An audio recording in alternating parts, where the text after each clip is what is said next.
जय हिंद दोस्तों, मैं फिर से नए क्लास परसेंटेज के साथ है। दोस्तों, परसेंटेज के हर टाइप के क्वेश्चन को बेसिक और कंसेप्ट से लेकर चलेंगे। दोस्तों, आज परसेंटेज के उस टाइप के क्वेश्चन को सॉल्व करेंगे जो एग्जाम में बार बार पूछे जाते हैं। दोस्तों, इस प्लेटफॉर्म पर आप परसेंटेज का एक बार क्लास अटेंड करने से आप कभी नहीं भूलिएगा, कहीं और परसेंटेज के क्लास अटेंड करने की कोई ज़रूरत ही नहीं होगी, क्योंकि आप कभी भूल नहीं पाइएगा। दोस्तों, इसके पहले वाला जो क्लास अटेंड नहीं किए हैं, डिस्क्रिप्शन में लिंक दिया गया है, वहां से जाके आप क्लास अटेंड कर सकते हैं। चलिए ध्यान देते हैं क्वेश्चन पर। दोस्तों, क्वेश्चन ये रहा, एक परीक्षा में पास होने के लिए 40% अंक चाहिए। एक छात्र ने 140 अंक प्राप्त किया और 20 अंकों से फेल हो गया। परीक्षा में कुल पूर्णांक याद कीजिए। सबसे पहले दोस्तों क्वेश्चन समझ लीजिए, क्वेश्चन क्या बोल रहे हैं ना। क्वेश्चन समझ लेते हैं। एक परीक्षा में पास होने के लिए 40% अंक चाहिए। ठीक है दोस्तों, एक परीक्षा में पास होने के लिए 40% अंक चाहिए। एक छात्र ने 140 अंक प्राप्त किया। एक छात्र ने 140 अंक प्राप्त किया और वह 20 अंकों से फेल हो गया। वह 20 अंकों से फेल हो गया तो परीक्षा में कुल पूर्णांक याद कीजिए। कहने का मतलब कि परीक्षा कुल कितने अंकों का हो रहा था वो ज्ञात कीजिए। दोस्तों ध्यान दीजिए, क्या बोल रहा है कि परीक्षा में पास होने के लिए कितना अंक चाहिए? 40%। पास होने के लिए दोस्तों हमें 40% चाहिए, है ना। एक छात्र ने 140 अंक प्राप्त किया है। एक छात्र ने 140 अंक प्राप्त किया है और 20 अंकों से फेल हो गया है ना दोस्तों। 20 अंकों से फेल हो गया है। 20 अंकों से फेल हो गया है। फिर बोल रहा है कि परीक्षा में कुल पूर्णांक याद कीजिए। ध्यान दीजिए दोस्तों, कहने का मतलब कि 140 के जगह ये 20 कम आया है ना। कहने का मतलब कि दोनों को जोड़ देते हैं, दोनों को जोड़ देते हैं। 140 और 20 को जोड़ेंगे तो कितना होगा दोस्तों? 160 होगा। तो कहने का मतलब दोस्तों कि यहाँ 160 आता तो ये लड़का, ये छात्र पास हो जाता, है ना। गौर कीजिए दोस्तों, यह क्या बोल रहा है कि छात्र ने 140 अंक प्राप्त किया है, 20 अंकों से फेल हो गया है। तो 140 अंक प्राप्त किया है, 20 अंक से फेल हो गया है, तो कहने का मतलब दोनों को जोड़ने पर 160, तो 160 आता तो पास हो जाता ये। अब ध्यान दीजिए दोस्तों, ऐसा कहा जाए कि 40% से पास होके तो या 160 अंक से पास होके तो दोनों तो बात बराबरी है ना, कोई डाउट नहीं है।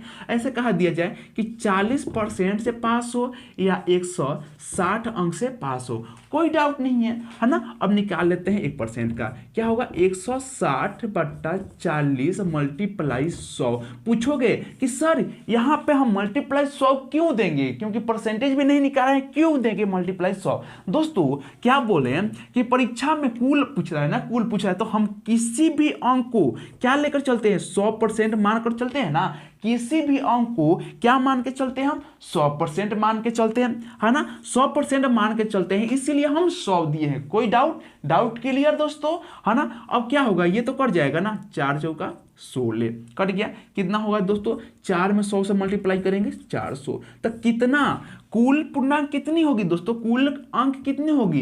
तो 400 होगा। आया समझ में? बिल्कुल, ये आप ही लोगों के लिए है, ये आप ही लोगों के लिए है, जो है आप लोग को समझना है। अगर इस टाइप के क्वेश्चन आए तो आप तो चुटकियों में सॉल्व कर लीजिएगा ना दोस्तों, चुटकियों में सॉल्व कीजिएगा। इस टाइप के क्वेश्चन को आप रिवाइज करते जाइए, जितना रिवाइज कीजिएगा उतना ही आपको माइंड में सेट होगा। चलिए ध्यान देते हैं नेक्स्ट क्वेश्चन पर। नेक्स्ट क्वेश्चन ये रहा, एक विद्यार्थी को पास होने के लिए कुल अंकों का 33% प्राप्त होना आवश्यक है। उसने कुल अंकों का 25% प्राप्त किया और 40 अंकों से फेल हो गया। कुल अंकों की संख्या क्या होगी? दोस्तों सबसे पहले क्वेश्चन समझ लीजिए। एक विद्यार्थी को पास होने के लिए कुल अंकों का 33% प्राप्त होना आवश्यक है।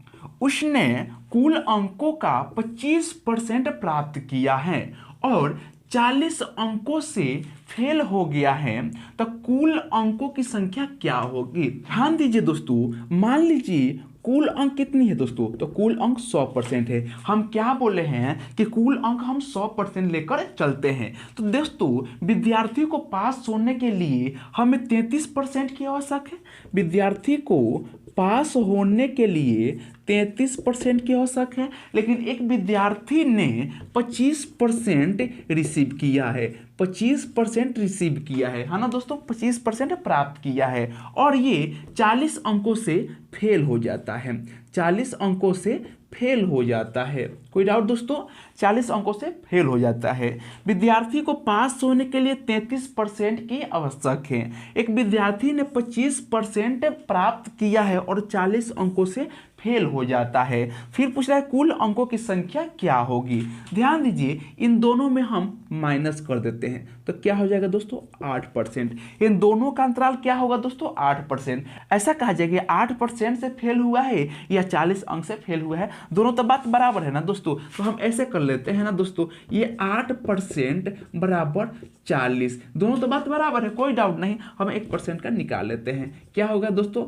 40/8 मल्टीप्लाई क्या? 100 क्यों देंगे दोस्तों? क्योंकि कुल अंकों की संख्या पूछ रहा है ना, तो कुल हम क्या मानकर चलते हैं? 100 मानकर चलते हैं, इसीलिए 100 देंगे, है ना। 8 × 5 = 40, तो क्या होगा? 5 और 100 में मल्टीप्लाई करेंगे तो दोस्तों 500, तो कुल अंकों की संख्या क्या होगी दोस्तों? 500। आया बात समझ में? अगर इस टाइप का क्वेश्चन अगर आपको एग्जाम में मिल जाएगा तो आप सॉल्व करके आइएगा कि नहीं आइएगा? बिल्कुल आइएगा दोस्तों। देखिए दोस्तों, ये बनाने में आपको समझाने के वक्त समय लग रहा है, लेकिन बनाइएगा तो बिल्कुल ये चुटकियों में बनेगा, सेकेंडों में बनेगा दोस्तों। चलिए चलते हैं नेक्स्ट क्वेश्चन की तरफ। बिल्कुल इसी तरह बढ़ते हैं, हर टाइप के क्वेश्चन को कंसेप्ट और बेसिक से चलेंगे। आपको घबराना नहीं है, पर इस प्लेटफॉर्म पर परसेंटेज पढ़ने के बाद आपको कहीं परसेंटेज पढ़ने की आवश्यकता नहीं है दोस्तों। चलिए नेक्स्ट क्वेश्चन पर ध्यान देते हैं। नेक्स्ट क्वेश्चन ये रहा, एक परीक्षा में किसी प्रत्याशी ने 30% अंक प्राप्त किए और वह 6 अंकों से फेल हो गया। अन्य प्रत्याशी ने 40% अंक प्राप्त किए और पास होने वाले न्यूनतम अंकों से 6 अंक अधिक प्राप्त किए। अधिकतम अंक क्या होगा? दोस्तों सबसे पहले क्वेश्चन समझ लीजिए, क्वेश्चन क्या बोल रहा है। दोस्तों एक परीक्षा में किसी प्रत्याशी ने 30% अंक प्राप्त किए, वह 6 अंकों से फेल हो गया। अन्य प्रत्याशी ने 40% अंक प्राप्त किए और वह पास होने वाले न्यूनतम अंक से 6 अंक अधिक प्राप्त किए, तो अधिकतम अंक क्या होगा? दोस्तों ध्यान दीजिए, क्या बोल रहा है, इसमें दो प्रत्याशियों के बीच की बात की जा रही है। तो एक प्रत्याशी ने 30% प्राप्त किया और 6 अंकों से फेल हो गया, और एक प्रत्याशी ने 40% अंक प्राप्त किया और वो पास होने वाले अंक से 6 अंक अधिक लाया। तो प्रत्याशी 2 हैं, 1 और 2। तो पहला ने रिसीव कितना किया है दोस्तों? तो 30%। पहला ने रिसीव कितना किया है? तो 30%। और ये कितने अंकों से फेल हो गया? ये कितने अंकों से फेल हो गया दोस्तों? तो ये 6 अंकों से फेल हो गया। दूसरा व्यक्ति ने कितना रिसीव किया है? तो ये 40% रिसीव किया है और ये न्यूनतम अंक से मतलब पास होने वाले अंक से 6 अंक अधिक लाया है ना। तो क्या पूछ रहा है कि अधिकतम अंक क्या होगी, मतलब कितने अंक का परीक्षा हो रहा है। ध्यान दीजिए दोस्तों, क्या किया जाए, यहाँ पे गौर कीजिए, ठीक है। मान लीजिए कितने अंक का, तो मान लीजिए 100 अंक का परीक्षा हो रहा है। मान लीजिए 100 अंक का परीक्षा हो रहा है, जिसमें से एक प्रत्याशी ने 30% अंक प्राप्त किया लेकिन 6 अंकों से फेल हो गए। दूसरा ने 40% अंक प्राप्त किया, पास होने वाले अंक से 6 अंक अधिक लगे। ध्यान दीजिए दोस्तों, इस टाइप का क्वेश्चन आए तो नहीं घबराना है, बिल्कुल आसान तरीका से हम बनाएंगे, बिल्कुल आसान तरीका से इसको सॉल्व करेंगे, है ना। समझाने में वक्त लगेगा, लेकिन जब आप इसको बनाइएगा तो एकदम शॉर्ट ट्रिक में बना सकते हैं। चलिए ध्यान दीजिए, क्या किया जाए, जब भी इस टाइप का क्वेश्चन आए तो करेंगे क्या कि इन दोनों के बीच की डिफरेंस निकाल देंगे। क्या होगा? 10%। ये यहाँ माइनस में रहे और एक इधर प्लस में रहे, तो दोनों को क्या कर देंगे दोस्तों? दोनों को जोड़ देंगे, कितना आ जाएगा? 12। तो यहाँ ध्यान दीजिए, ये 10%, इन दोनों के बीच की डिफरेंस कितनी है? 10% या ये 12, दोनों बराबर ही है। 10% कहा जाए या 12 कहा जाए, दोनों बराबर है। क्या पूछ रहा है? अधिकतम अंक। अधिकतम अंक निकालने के लिए 1% निकाल लेते हैं।